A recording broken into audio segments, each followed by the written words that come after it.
दोस्तों, आज हम एक्सप्लेन करने जा रहे हैं हाल ही में आई हुई 2024 की एक कमाल की मूवी जिसका नाम है कल्कि 2898 एडी, जिसके मुख्य कलाकार अमिताभ बच्चन, प्रभास, दीपिका पादुकोण, कमल हसन और भी काफी दूसरे एक्टर्स हैं और उसके अलावा काफी कमाल के कैमियोज भी है। ये मूवी आपको जरूर पसंद आएगी। हालांकि सिर्फ अदाकारी ही नहीं बल्कि इस फिल्म की कहानी, इसके एक्शन दृश्य और वीएफएक्स भी बहुत शानदार हैं। अगर आपको हमारी ये वीडियो अच्छी लगी हो तो लाइक करें, शेयर करें और हमारे चैनल को सब्सक्राइब करना न भूलें। कमेंट्स में कल्कि लिखें ताकि हमें पता चले कि आपको फिल्म पसंद आई है, और बेल आइकन को भी दबाएं लेटेस्ट अपडेट्स के लिए। साथ ही साथ सुराराय पोत्रु नाम की फिल्म को एक्सप्लेन किया है, वो भी बहुत ही बेहतरीन है, उसको भी देख लेना, उसका भी लिंक नीचे ही मिलेगा। कहानी की शुरुआत होती है महाभारत के युद्ध के अंत से, जहां पर भीषण तबाही मची हुई थी। हर तरफ सैनिकों की लाशें और मिट्टी खून से भरी हुई थी। इसी बीच कौरवों का एक योद्धा जिसका नाम अश्वत्थामा था, चलता हुआ नजर आता है। अश्वत्थामा बहुत गुस्से में होता है और वह अर्जुन के बेटे अभिमन्यु की पत्नी उत्तरा के गर्भ में पल रहे बच्चे की ओर एक ब्रह्मास्त्र चला देता है। कृष्ण भगवान भी अश्वत्थामा के इस चीज से बहुत गुस्से में थे। कृष्ण भगवान अश्वत्थामा के माथे की मणि को निकालते हुए उसे श्राप देते हैं कि वह मरेगा नहीं बल्कि सड़ेगा। उसके शरीर को कीड़े खाएंगे, उसके माथे से खून बहता रहेगा और उसके घाव कभी नहीं भरेंगे। उसे कलियुग के अंत तक इंतजार करना होगा, जब पाप बढ़ जाएगा और पुण्य खत्म हो जाएगा, और तब जाकर भगवान अपने 10वें अवतार में जन्म लेंगे। जैसे उसने आज एक गर्भ को उजाड़ने की कोशिश की, वैसे ही भविष्य में उसे एक महिला के गर्भ की रक्षा करनी पड़ेगी जिसमें उनका 10वां अवतार पल रहा होगा। तभी उसका श्राप समाप्त होगा और यह मणि खुद ब खुद उसके पास पहुंचकर चमकेगी, उसे इशारा करेगी कि हाँ, वक्त आ चुका है। इसके बाद कहानी 2898 एडी में आती है, यानी महाभारत के समय से अब तक कुल 6000 वर्ष। महाभारत हुई थी 3102 बीसी में और यह कहानी है 2898 एडी की। अब हम एक ऐसी धरती को देखते हैं जहां सब कुछ तबाह हो चुका है। हर तरफ सूखा पड़ा है, कुछ भी नहीं बचा है सिवाय दुनिया के पहले और आखिरी शहर काशी को छोड़कर। यहाँ पर सुप्रीम रूलर यास्कीन का राज चलता है। यहाँ एक मेगा स्ट्रक्चर बनाया गया है जिसे कॉम्प्लेक्स कहते हैं। यह एक ऐसा समय है जब इंसानियत खत्म हो चुकी है। पीने को पानी नहीं है, खाने को खाना नहीं है, लेकिन टेक्नोलॉजी बहुत एडवांस हो चुकी है। मतलब फ्लाइंग कार्स, ग्रेविटी को मात देने वाले डिवाइसेस, रोबोट्स और बहुत कुछ है। जो कुछ भी आज के समय में असंभव लगता है वह इस समय में पूरी तरह संभव है। कॉम्प्लेक्स एक ऐसी जगह है जहां कुछ पॉइंट्स इकट्ठा करके आप सब कुछ हासिल कर सकते हैं। अगर किसी के पास 1 मिलियन पॉइंट्स हो तो वह बहुत कुछ पा सकता है। यहाँ ऐसी टेक्नोलॉजी भी है कि किसी भी इंसान का पूरा डाटा स्कैन करके पता चल जाता है उसके पास कितने पैसे हैं, वह क्या करता है, उसका क्या काम है, सब कुछ। इस दुनिया में महिलाओं की हालत सबसे बुरी है, खासकर वर्जिन महिलाओं की। यास्कीन एक तरह से कली दानव है। वह खुद को भगवान मानता है। उसकी उम्र 200 साल से ज्यादा है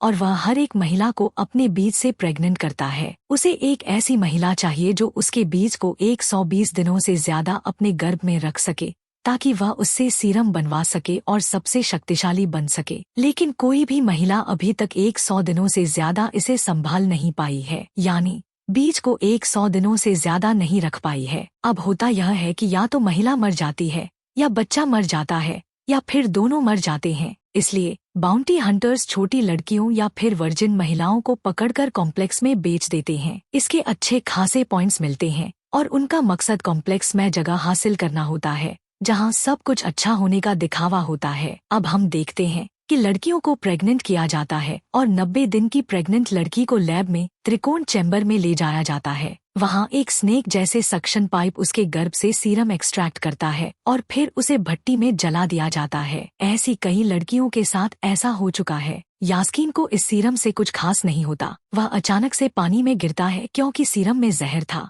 लेकिन वह बच जाता है और कहता है कि आज लंबे समय बाद मृत्यु का सामना हुआ। किसी ने काफी समय बाद उसे मारने की कोशिश की है। कमांडर साइंटिस्ट ने यह सब किया था क्योंकि वह भी समझ गया था कि यह सब गलत है, लेकिन यास्कीन के हिसाब से यह नए कल का आरंभ था, तो साइंटिस्ट को अपनी जान से हाथ धोना पड़ता है। असली भगवान में मानने वाले कुछ लोग आज भी जिंदा हैं, जिन्हें रिबेल कहते हैं। ये लोग शंभाला में रहते हैं जो सबसे छुपा हुआ है, नहीं तो यास्कीन और कमांडर इस जगह को भी तबाह कर देते। वे अभी तक इस जगह को ढूंढ नहीं पाए हैं। ये रिबेल छुपकर सबकी मदद करते हैं। इनकी एक मेन लीडर है मरियम, जो अश्वत्थामा, महाभारत और कल्कि अवतार पर विश्वास रखती हैं कि एक दिन माँ आएंगी और कल्कि आएंगे। कुछ लोगों को काशी लाया जाता है, जहाँ उनसे काम करवाएंगे। दिव्या का किरदार मृणाल ठाकुर निभाती है, जो एक रिबेल होता है। अश्वत्थामा की मणि लेकर आती है। शंभाला में माना जाता है कि कल्कि भगवान पास होंगे तो यह मणि चमकेगी, लेकिन ऐसा कुछ नहीं होता। दिव्या प्रेग्नेंट थी, लेकिन कल्कि भगवान उसके गर्भ में नहीं थे। बाउंटी हंटर्स उनको पकड़ लेते हैं और मणि गिर जाती है। एक छोटी बच्ची मणि को उठाकर भागती है, लेकिन एक रोबोट उसके पीछे पड़ जाता है। कमांडर के सामने दिव्या और रिबेल को पेश किया जाता है। कमांडर मरियम से प्रोजेक्शन के जरिए बात करता है कि शंभाला का पता बता देगी तो रिबेल और दिव्या को छोड़ दिया जाएगा, लेकिन मरियम और रिबेल कुछ नहीं बोलते। दिव्या और रिबेल दोनों मारे जाते हैं।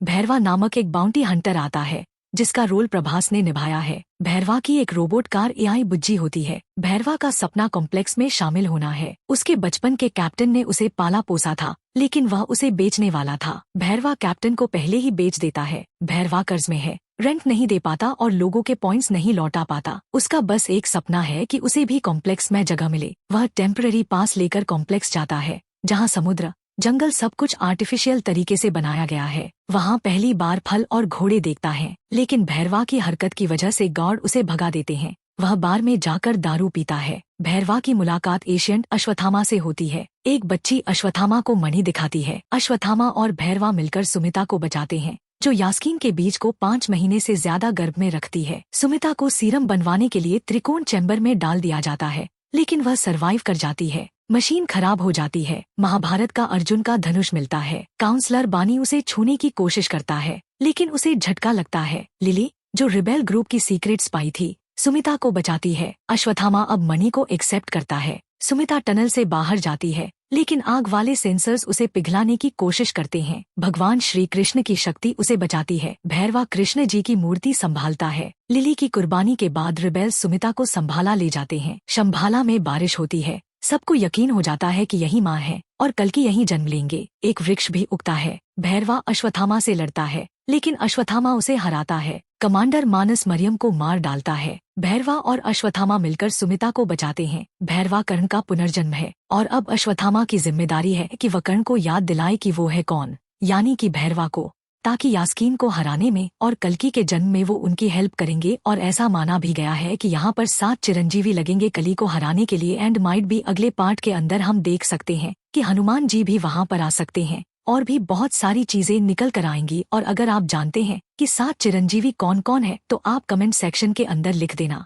मिड क्रेडिट सीन में यास्कीन को सुमिता के सीरम की एक बूंद मिलती है, जिससे वह पावरफुल हो जाता है और अब वह खुद सुमति को पकड़ने के लिए निकलता है। यास्कीन गांडीव को उठाता है और 6 हाथों से खुद को फॉल्स गॉड की तरह दिखाता है। तो दोस्तों, यह थी कल्कि 2898 एडी फिल्म की कहानी। उम्मीद है आपको पसंद आई होगी। वीडियो को लाइक और चैनल को सब्सक्राइब कर लें और कोई जानकारी हो तो कमेंट सेक्शन में बताएं। और अगला एक्सप्लेनेशन आप कौन से मूवी में देखना चाहेंगे वो भी कमेंट कीजिएगा। और हाल ही में आई ये मूवी देख ही है तो ये वीडियो देख लीजिए।